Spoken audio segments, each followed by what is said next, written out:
Today, Ruben and I are showing you how I made him this memory blanket for his second birthday. But before we get to that, let's see the bloopers. Time to get the unpicker out. And if you're... oh, it's looking cute! Track. More track. I have an issue. More blanket. More blanket? Yeah. Okay, sorry, here you go.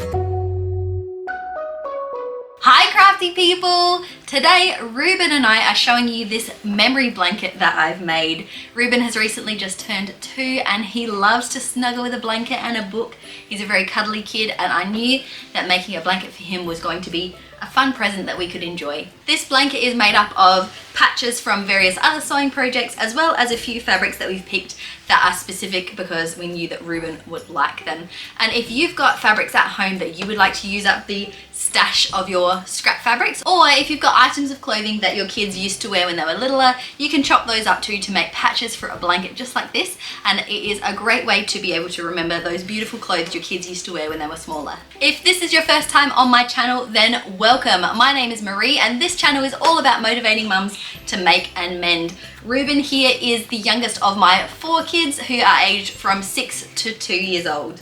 How old are you? 2.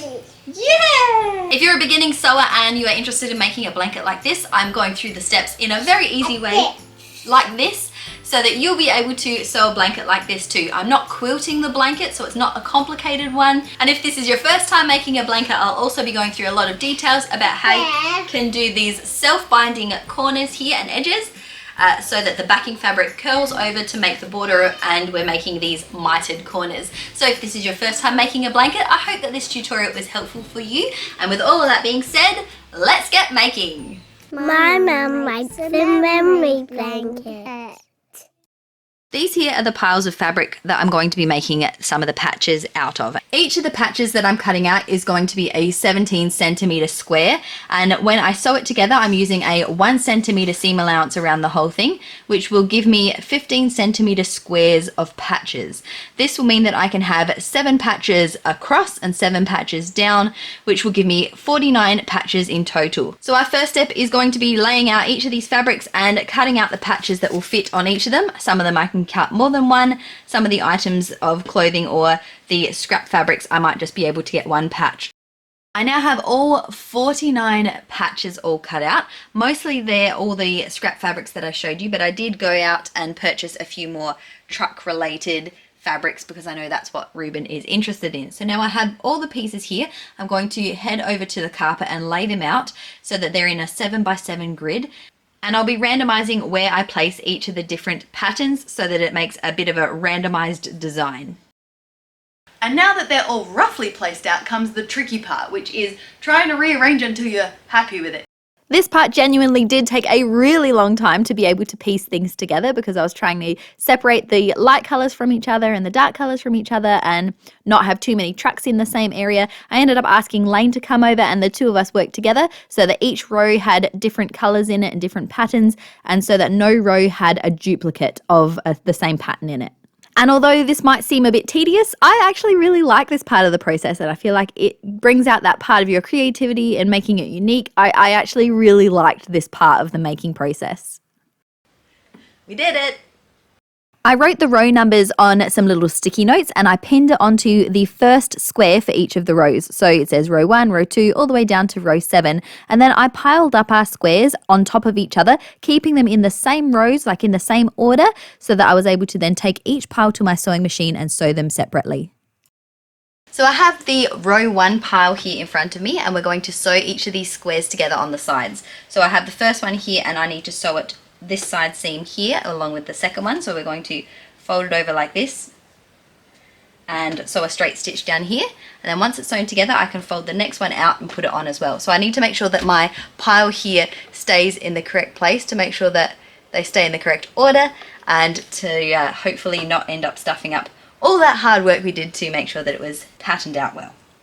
So with our first seam here sewn like this, now I get the next piece and I'm going to continue to join it on this side. So continuing on to the right, so I'm joining it like this and sewing down it, and I'll do the same thing for all of the squares on this row.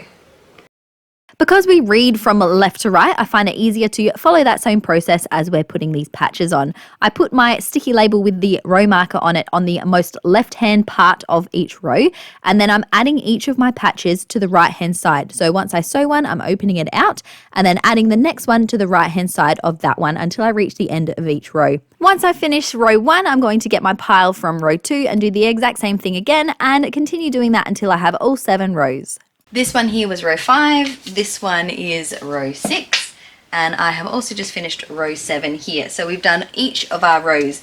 So the next thing I'm going to do is to take each of these and to chop off all of the loose threads on the end, and then I'm going to iron them so that I'm opening the seams out flat on the back of each of them like this. Ironing your seams flat is always a good idea, but it's particularly helpful at this point just before we're about to sew our rows together. When we sew these rows together, we need to match each row's seams to each other, so when they're pressed open and flat like this, it does make that process easier. Each of our rows now looks like this, and I've cut off any loose threads and ironed the seams open on the back. So now that we have each of our rows, we're going to be lining them up and stitching along them to join the rows together. This is the part where it's really important that we pin them carefully. You probably noticed I didn't bother pinning for the first step, but for this step we are going to want to pin them so that we can make sure to line them up evenly. We'll start with row 1 at the top and we're lining up row 2 underneath it. We're going to flip row 2 on top of row 1 and line up each of the seams along this row and pin it carefully, making sure that the seams are in line with each other. Sew along this seam using a straight stitch. I'm using a 1 centimeter seam allowance as I sew these rows because that is the allowance I left when I cut these squares. So keep in mind how much seam allowance you need to leave depending on how big you cut your squares. And then we're going to do the same for each of our rows. So we'll open it out and add row 3 to the bottom, pinning it together, matching up all of the seams, and then sewing them together. We'll follow this exact same step for all 7 rows until the entire quilt has been joined together. If you're copying the same pattern as me, then I'm planning to have 15 centimeter squares when I'm finished, which is why I cut them 17 centimeters to allow for 1 centimeter around each side. Because I'm using a combination of different scrap fabrics, some of them are knit fabrics, like stretchy fabrics, and because of that I'm going to have to really carefully pin especially the stretchy fabric squares because I don't want them to shift and to misalign with where those woven fabrics are. This last row here, I did a pretty good job of matching up all the seams. It was certainly the best one, so finished on a strong point. Now that I have finished all of these seams, I'm going to cut off any loose threads, and again, as we did before, I'm going to turn it over to the back and open the seams out and iron them flat. I've now ironed all of this part of our blanket, the patchwork side, so that's all ready to go. And now we're going to put all of our layers together. So we have our patchwork side we've been working on, and then we have what we're putting on the inside and also our backing. The inside you could use wadding, but I'm actually just using some white polar fleece because I always have a lot of this at home. I use it for a lot of different projects. It's nice and thick and soft and comfy, and it's also really cheap. So I'm going to be using this on the inside of our blanket. So first I'm going to lay this polar fleece out on the floor, or you can use whatever you're putting on the inside of your blanket, and then I'm going to put my patchwork on top of it. You're going to use some basting pins or safety pins to pin each of the 2 layers together before cutting them out so that they're both the same size. Leave those pins attached so that your front and middle layers stay together. Then we're going to take those front and middle layers away and we're going to instead put down our backing. We want to lay out our backing fabric so that the right side is facing down and we're going to have it nice and flat. I've made a bit of a mistake with my calculations because my backing fabric here is the exact same height as my front fabric. So it means that there's no overhang for the border, which was a problem. It was meant to be this part being 105 centimeters and the backing being 110 centimeters in length. And this one has also turned out as 110 centimeters. So something's gone wrong. I'm going to have to sew these long rows again just to make them a little bit smaller so that I can fit it on my backing. I'll make sure to put the correct measurements for you though so that this doesn't happen, but I'll come back once I have corrected this mistake. An hour and a half later and we're finally at the point of being able to continue. I ended up sewing each of these long rows to be a centimeter shorter each, and then I had to unpick the old stitching and then re-iron every row, so that was fun. Anyway, here we go. So now that I've adjusted the length of this so that it's a little bit shorter, I'm going to reattach it to our wadding, our polar fleece on the inside, and then I'm going to chop off the bottom of this so that it is now the same length as the front, the same length that it was meant to be to begin with. The thing is, I don't actually mind when mistakes happen, and I leave them in these videos because I want you to see that mistakes happen to all of us. But the problem comes when it's Ruben's birthday tomorrow and it's already 11 o'clock at night, so I can't make any more mistakes. Place your backing fabric right sides down and then put your other layers on top of it so that it is all stacked in the correct order. So I have my back fabric facing right sides down, then I have my middle fabric in between, and then my patchwork layer on the very top. Much better. We're going to be doing some self-binding edges, and in order to do that, the backing of our fabric is going to act as the border on top of our patchwork side. So we need our backing fabric to be about 3 to 5 centimeters or 1.5 to 2 inches bigger than our patchwork side. So I've laid out my patchwork piece of the quilt on top of my backing fabric, and I've left a border around the patchwork fabric about 5 centimeters around each side, and I'm cutting my fabric to that width. I put a few more basting pins in the quilt going through all 3 of the layers just to keep it together. To make the border, we're going to take one edge of our quilt and fold it over so that the edge of the backing fabric touches the edge of our patchwork side. And then we're going to fold it up again so that it folds over the top of the quilt, and we're going to pin it in place there. We're going to be stitching along that edge there so that we can make a border on our quilt. I find it easier to use these little wonder clips to clip it together rather than using pins, but you're welcome to do either, it doesn't really matter. You're going to repeat that exact same thing, folding up the sides once to touch the edge of the patchwork side, and then a second time again to cover over your patchwork side, and pinning it in place the entire way around the quilt, although we do the corners slightly differently. So with our corners here, we're going to still keep folding them over twice like we have been doing for the sides. But first, before we do that, we're going to take the point of our back fabric and touch it to the point on our patchwork side. And then we're going to fold it over again so that it folds over the patchwork side like this, although that's not very straight. I'll do it again in a second when I'm watching.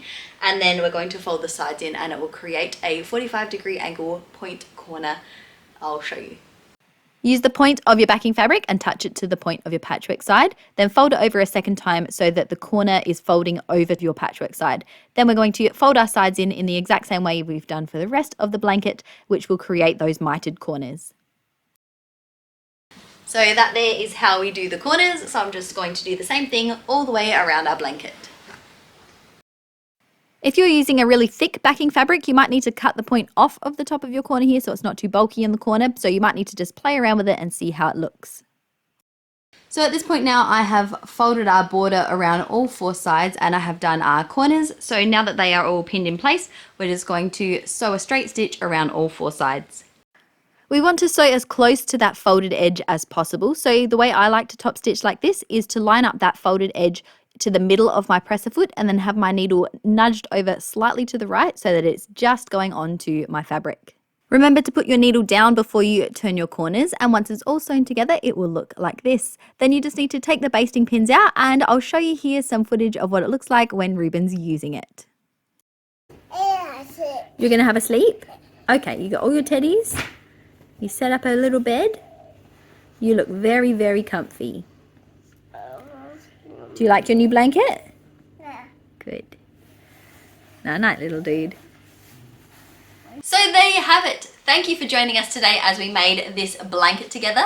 If you have a go at making a blanket like this, I would love to see sure, you can sit there. I'd love to see a picture of it. You can tag me on Instagram at mymum.marie, or you can send me a message on Facebook as well if you would like to show me a blanket that you've made using this tutorial. If you have enjoyed this tutorial, don't forget to press that like button down below. Can you do this? A bit tricky.